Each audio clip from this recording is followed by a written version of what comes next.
Digital Health Frontiers, Innovations and Opportunities in Telemedicine. Before we do that, we invite you to watch this video.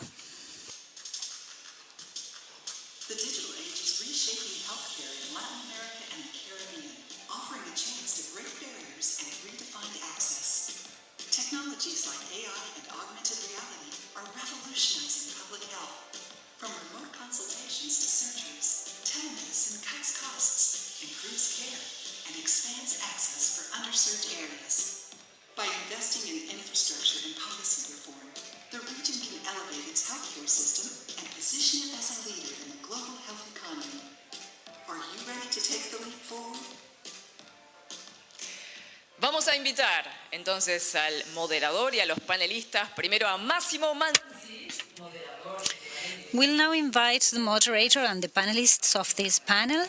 Massimo Manzi, Executive Director of ProMed, is the moderator. Welcome.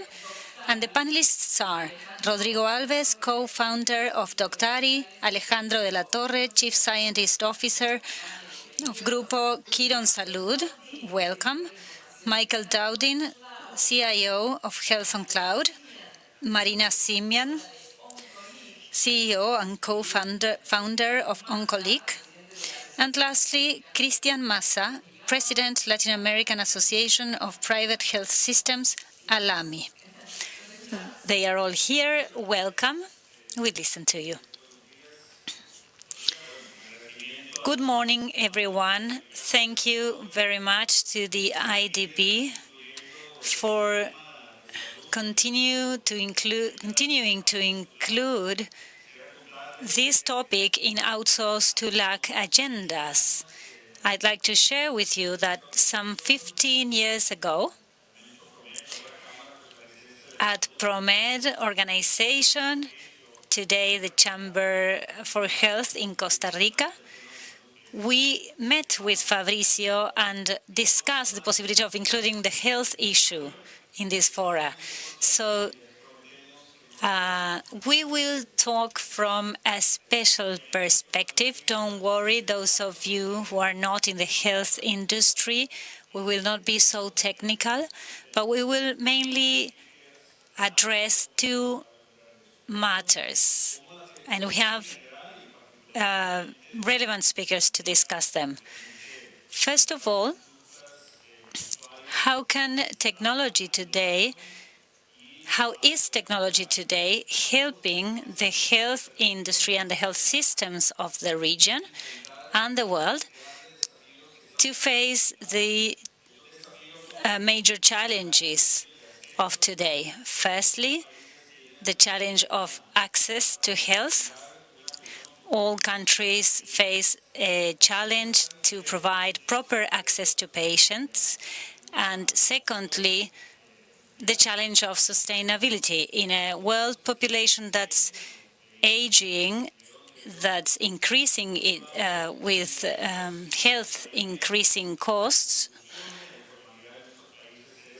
with increasingly lower contributions at public level. Technology could be the tool that allows us to be more efficient in caregiving, and also to reduce the impact of the costs in the health system. So our approach, the traditional approach of outsource to lack, entails how such technologies can be used to create business opportunities for our companies and our region, and how we can continue to grow and strengthen ourselves to provide services to the whole world.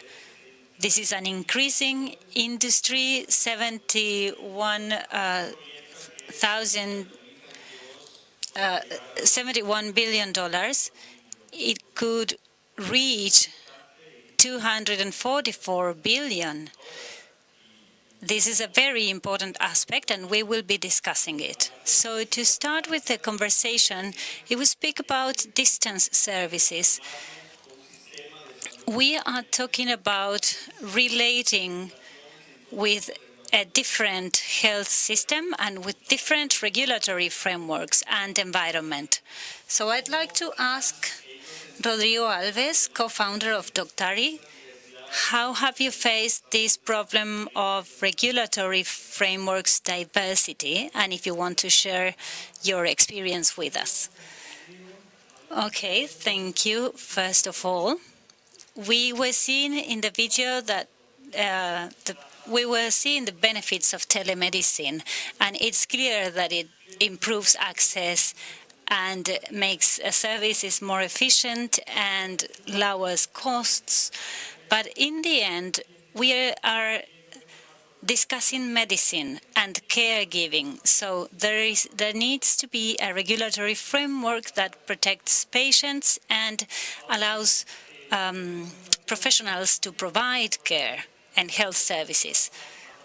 Sometimes technology goes faster than regulations. We know that. Obviously, with AI, that is what happens. But in our case, we need to face those challenges because we are in countries in Latin America which are very diverse in regulatory terms. So before we start a project in a country, we need to analyze the regulatory framework, see what gap we have with regards to the local population and how we can address that. We were discussing the lack of specialists, the shortage of specialists in some places of Latin America. And there are other parts where there are enough specialists. Today, there are no regulatory frameworks that allow a certain specialist to provide services at another country where they are not certified. So in terms of a medical opinion or an interconsultation, that could be achieved, but with certain conditions observed. So when we speak about regulatory frameworks, we have heterogeneous regulations. IDB, if I'm not mistaken, had an article published last year about certification of doctors in a cross-border manner. That was very interesting. So that would be about it. Thank you, Rodrigo. We'll now ask the only doctor we have in the panel, Alejandro de la Torre. You have one of the major groups around the world called Quirón Salud. You are present in Colombia. And what is your experience with the adoption of telemedicine as a health professional in terms of outcome for patients? What would you say are the outcomes for patients after the adoption of this telemedicine option? Well, first of all, I'd like to thank the IDB and Mr. Fabrizio Operti for his leadership and invitation to this panel. It is a pleasure for me to be here with you and share my experience of Grupo Quirón Salud about telemedicine in Colombia. Well, what I would say is that even though the pandemic was disastrous globally, for hospitals, it allowed the possibility to accelerate processes of digital transformation and making telemedicine services available for doctors and patients. One of the largest hospitals of Colombia with 45 specialties, where we had and still have our telemedicine services offered. Well, how do we offer our services there? On the one hand, we can offer a teleconsultation between the doctor and the patient. The patient requests an appointment. In Colombia, we have a high demand for specialists' consultation, and currently a patient could have an appointment the next day in this modality. There's another option we called tele-expertise, which is maybe when, for instance, a specialist doctor discusses an issue, a case with a general doctor, general practitioner, or a professional of another specialty to support the case of a patient. And thirdly, we have the telemonitoring option. At hospitals, we have an early intake policy for patients that need a long stay. We offer a device for them, to monitor their vital indicators, such as blood pressure, respiratory flow and oxygen saturation. And what has the impact of all of this been? Since the pandemic, in Colombia, we've carried out over 200,000 virtual consultations, and we've impacted two indicators that are very important for the health industry, as everyone knows. One is the coverage, and the other one is the opportunity and the length. So the rapid and easy access to the professional, and the coverage, meaning accessing health care in remote areas and accessing specialized services as well. This has had a major impact on the experience of patients. We use Net Promoted Score to value from 0 to 10 the loyalty and the satisfaction of clients or patients in hospitals.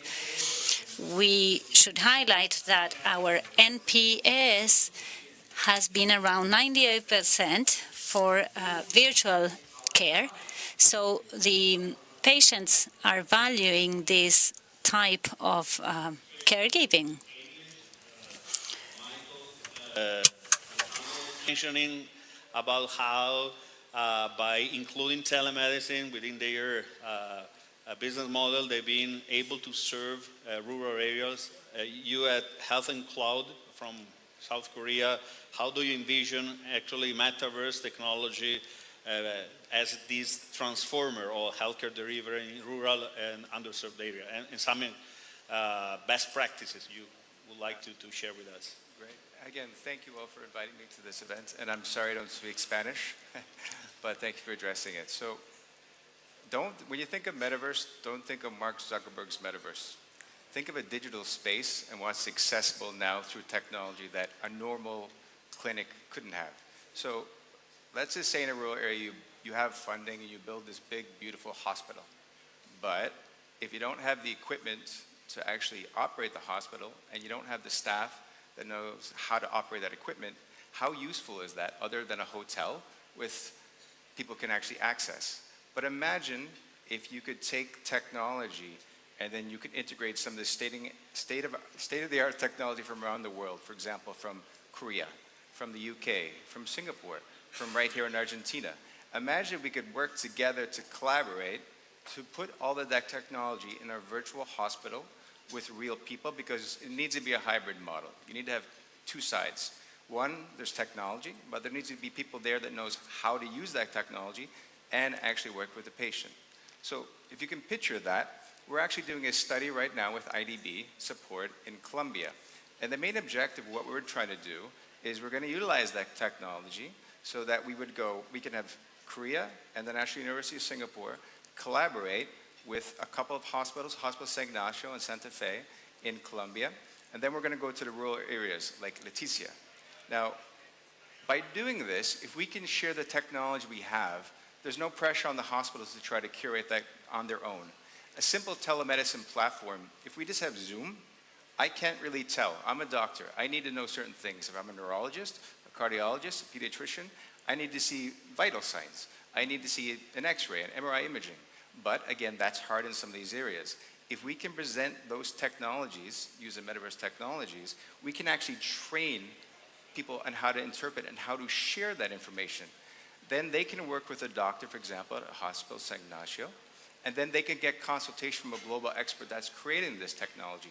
Now we have value-add chain where everyone's contributing to the greater good and we're making a big impact. That's how I see the metaverse technology. It's a virtual extension. You can turn that hotel into a state-of-the-art hospital where people can access consultations around the world. We can have someone in Leticia have a hub hospital, for example, in Hospital San Ignacio, where they can know how to send them, but then they can get support from some of the world's experts. But we would do it on a doctor to doctor to doctor to patient scenario in this case. We're not going to treat because cross-border is not possible through regulatory process.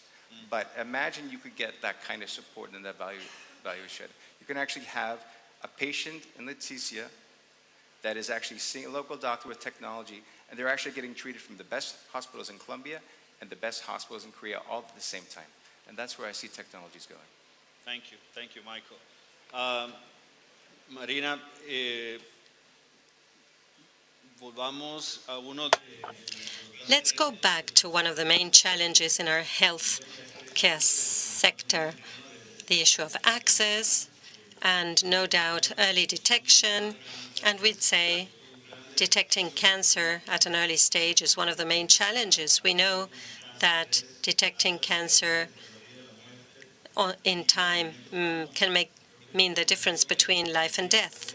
And we're all convinced that technology may be the element that might help us as a healthcare system and as countries to improve early detection.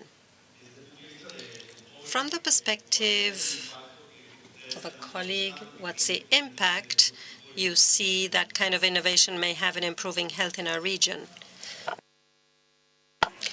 Good afternoon. Thank you very much for the invitation to be part of this panel. At OncoLeak, we are a startup based in Argentina.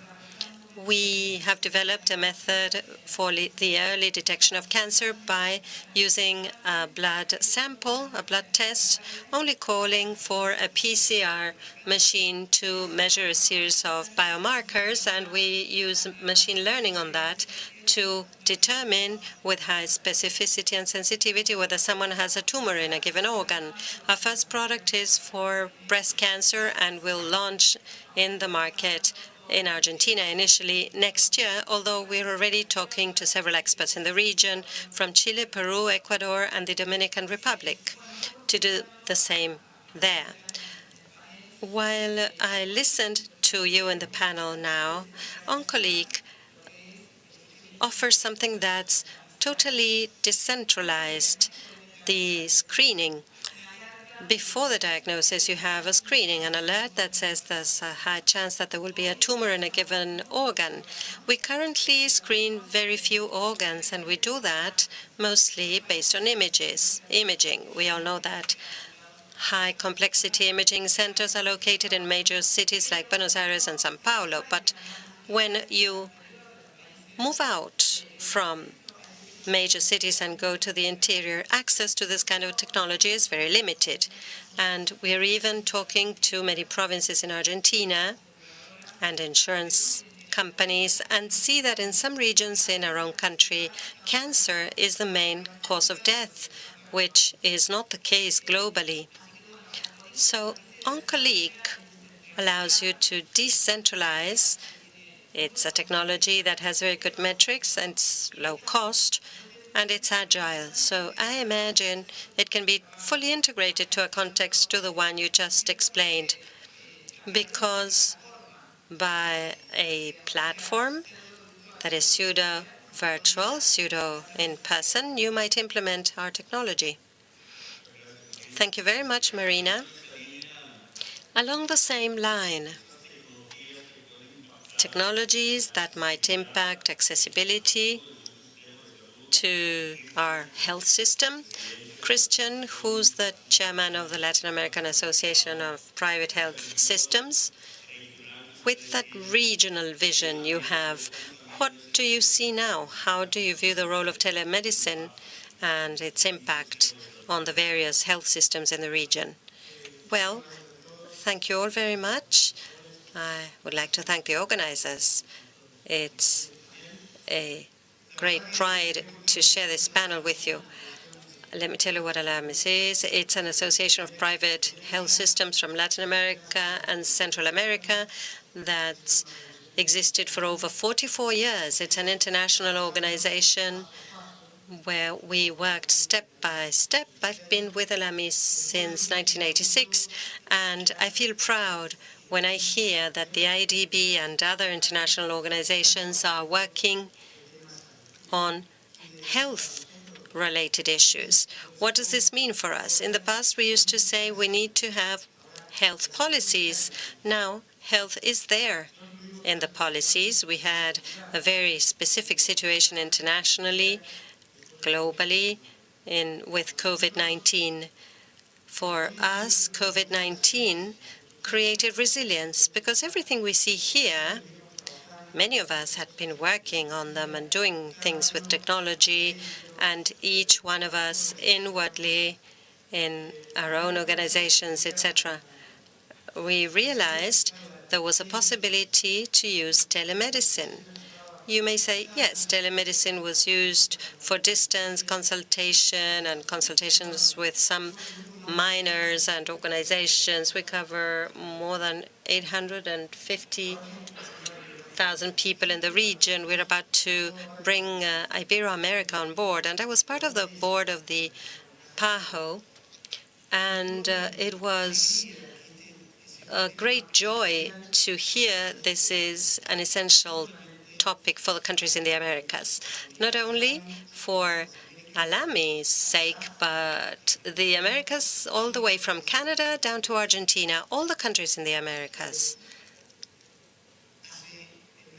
In 2021, when we were during the post-pandemic period, we were called to the OAS, and in talking to Luis Almagro, Secretary General of the OAS, we said, we're going to start working on because of the resilience we created. And he said, great, how can you help us? And because we were sending people to work in Cúcuta on the border between Venezuela and Colombia, we said, let's do something different. Let's do something disruptive. We are going to help the crisis Russia had at the time with Ukraine, and we started working on how, during war, we could help in refugee camps.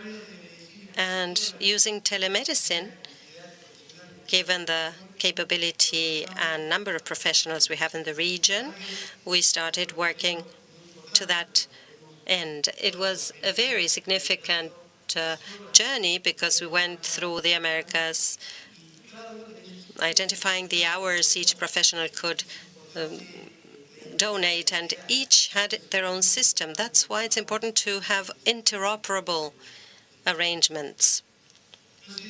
This is very important. We started working, and when we came across something terrible, which was the Pan American Highway, you know that it goes all the way from Argentina to the US and Canada. But it stops at a spot called the Darien spot, which is a place that could not be traversed. Now there is significant migration there, and we were asked to help there. It's terrible. People die on the way because they're eaten by animals or suffer diseases. Women are raped. I was there, and 35-year-olds are told, you are old, ladies, and other things. Human trafficking, they migrate to go to better places like the United States. They go from there to Panama, from Panama to Costa Rica, and they continue walking.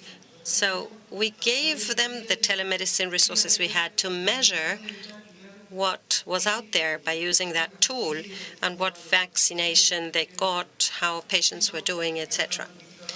I know I have little time, but we would have many hours worth of discussion on this. We committed to that. Pope Francis gave us his perspective of not leaving populations that are distant aside or behind. Colombia, which is facing huge health issues, we can elaborate on that. But telemedicine, because of its geographical diversity, it will give it the possibility of serving all patients. Thank you, Christian. Christian, you touched on something, interoperability. And perhaps Rodrigo, we spoke about the opportunities of telemedicine and improving access to health, but let's talk about the requirements that have more to do with infrastructure and internet. What are those, the needs, and how do you think that we should work to create those conditions? Perhaps more to do with infrastructure and conditions, so that everything we are saying in the way of digital health services can materialize.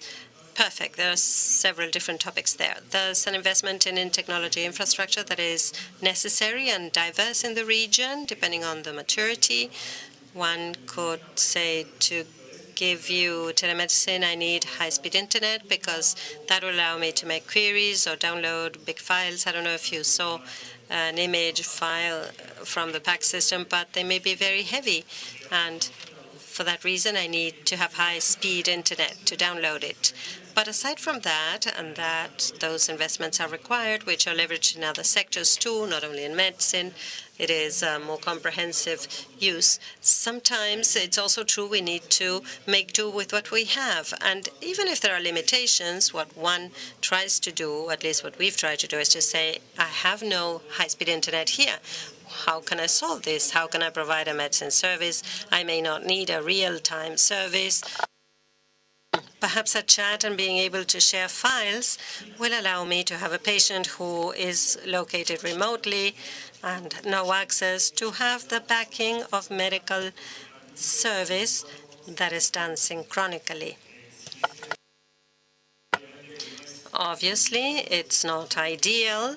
It's not the point we want to get to, but we need to work from wherever we are. And with technology investment, and we already have high-speed satellite internet, that will be very helpful. Once that arrives, we'll be in a better position to continue offering better telemedicine services. Great, Rodrigo. And here's a quote from Alejandro. You were speaking about the pandemic and the digital transformation. You told us from Kiran Salud, the introduction of that service. Tell us about the home. How did you integrate the digital solutions to the care model of Kiran Salud, at least in Colombia? Firstly, in our hospitals, we've included ICTs, information and communication technologies, and especially telemedicine as part in our entire medical care model, which has 3 pillars. The first pillar is people-centered service. Secondly, it's a highly reliable model. And thirdly, providing comprehensive integral care. So by integrating the pillars in our model, we have enabled a cultural change for its daily use. Secondly, and I discussed this with Michael in preparation for this meeting, is training, to train not only patients but also medical doctors and lose all fear and communicate the benefits and the importance of servicing them by telemedicine services. And thirdly is by securing service agreements with insurance companies. I think in some countries in Latin America, or in Colombia specifically, there is still a normative vacuum as to who pays and who upfronts the use of these tools. So we reach those agreements to make available to the community care services through telemedicine. Michael, back to you. Alejandro was touching that important aspect of healthcare professional, the global shortage of healthcare professional, and the need to constantly train those resources that we need in our healthcare system, and also the challenge that we have to improve quality of care and maintain quality of care. So how technology, being cloud-based technologies, how those could support those challenges in training and in maintaining quality of care. Well, I think the biggest point would be accessibility and access, those two words. So everybody has a dream of going to a Harvard medical school, right? Or going to a certain spot, but very limited access. Only so many people can get in there. Imagine if you can utilize and you can work with some of the best hospitals and universities, and you could bring that technology to create curriculum and courses so that you could train anywhere in the world. Right now, I've been utilizing it in many different aspects. So on one case, we're working with the Asian Society of Thoracic Surgery, Cardiovascular and Thoracic Surgery, where we're creating an online accredited program so that traditionally, for example, and this is applicable here in Latin America, a lot of surgeons in, for example, India and other areas, they will actually travel to Europe, or they would travel to the UK or America to actually receive their education. They might leave for a year. And in that process, they may not go back. And this is not very good impact for the local hospitals. But imagine if you could bring the training to them. And you can utilize immersive surgeries using VR, metaverse technologies, however way you want to paint it, where you can actually put them in the OR next to the most innovative and cutting-edge surgeons there are, and they can actually have that value share. That impact is astronomical because now you can actually study from everyone. You can look inside and see exactly how they're doing it, a play-by-play, and then you try to make it applicable. For simulation, we're working with LA Children's Hospital now. We're going to take some of their simulation courses. We'll put 80% of it online and then 20% in person. So imagine any any pediatrician here that wants to learn some simulations or training, they could do it online, and then they could go for a hybrid workshop and get 20% there. They could get their accredited program, they could get their CME, continued medical education credit, and then go back on. That's the power of technology, sharing. COVID did that. Before COVID, if you had asked someone about this technology, they probably wouldn't have been so inclined to actually participate. But when COVID hit, everything stopped. No one was allowed in an OR. Education just halted. No one went in and say, hey, let's do some training. They would have debriefing, right, using telemedicine or teleplatforms, and you would try to get by, but essentially we have a gap of 2 years of training. If you use virtual programs, anyone in the world can study and they can learn, and it never has to stop. And any surgeons here, or any nurses here, or anybody that works in the healthcare environment can actually train online and bring it back. And it's standardized. The same education that's in the US, that's in Europe, that's in Asia, can be here. You work together, you localize it, you make things, there has to be tweaks here and there because there is some things you have to get around, but as long as you work with good partners, it's localized, it's accessible. And I think that's the most important thing for education moving forward. Education is everything, in my opinion. Thank you, Michael. Digamos, Rodrigo. Thank you, Michael. So, Marina, Rodrigo, we need a plan to overcome regulatory barriers, structural barriers in terms of internet, how we can use technology to improve the situation in terms of the health resources we have. So, let's say we have a plan to improve that offer. So, what are the opportunities for us to take advantage of businesses, those opportunities that you see at OncoLeak for Argentina and for the region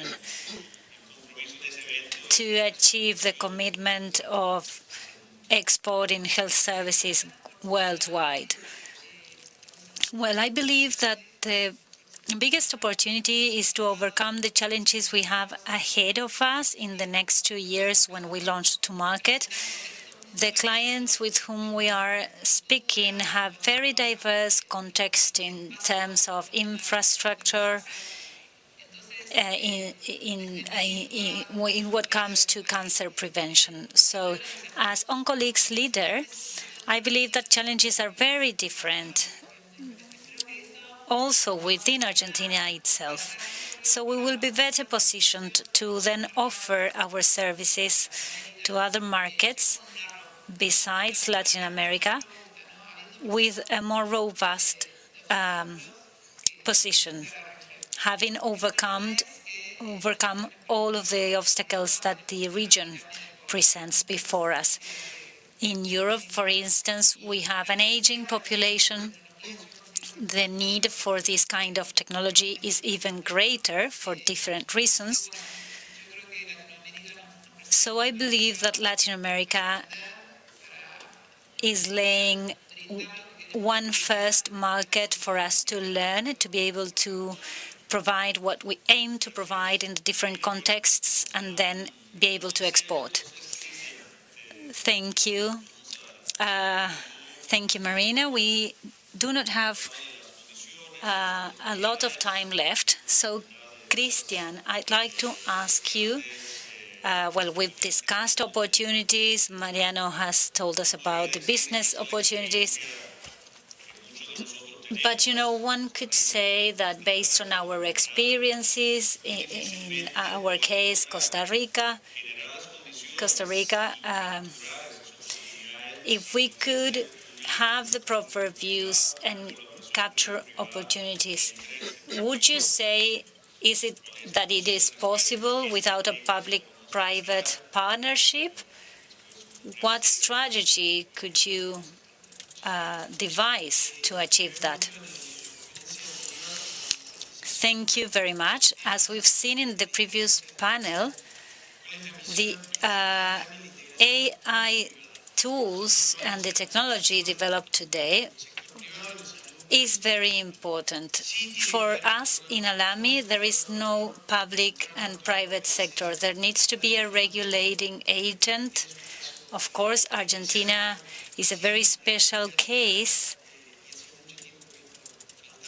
where there hadn't been a proper regulating agent of the different areas involved in health for a while, and this is happening in all of the rest of the countries. Public-private partnership is very important for us. If we think about AI, as we've been discussing so far, we need to think about ethics. For us in the health industry, ethics are key. Algorithmics is also key for us because it has to do with what mobilizes the different situations.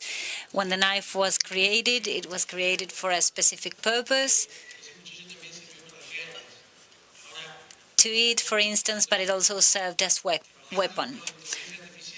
So let's beware of the fact that we are working with AI, but we are also building algorithms based on that AI. So what is the concept of algorithmics? Pope Francis called on us to work on the program on algorithmics. We've been working on that for the past few weeks, and we are calling on all the public institutions mainly and the private institutions that we represent, because it's all of that's been developed here is very important. We use new technologies, labs, of course, but they won't be useful if we only aim to achieve private health. Health needs to be public and private. We have two financing systems, and they need to be probably revised. There are different systems to fund health, and we are working on that. That's why I was mentioning that the health policies used to be one thing, but now we have health in politics, within politics, and that is very important, a very differentiating factor of today. Health in governments is also being addressed. So that is our, we have the will to be, to make ourselves available to the governments of all of the countries to deal with that. We have actually no further time, but I'll request one last phrase of 10 seconds of each participant, please. Rodrigo. My phrase is, I hope we don't have to wait for another pandemic to continue advancing telemedicine. Alejandro, I think telemedicine has the capacity to transform all services and health services in particular, and it's already doing it. Michael, please. Health effective and sustainable, collaboration is the most important key, because if someone creates an app but there's no way to monetize it and bring it out, at one hospital is not enough. You need to spread it out, so everyone needs to be collaborative and try to do this together to make it happen. Marina.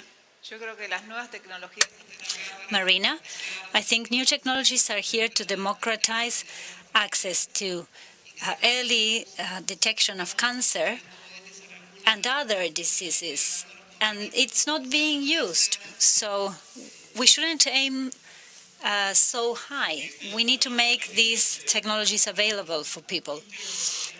Christian, and besides the comments on Pope Francis, well, I'd say interoperability and efficiency in the use of new technologies. Thank you.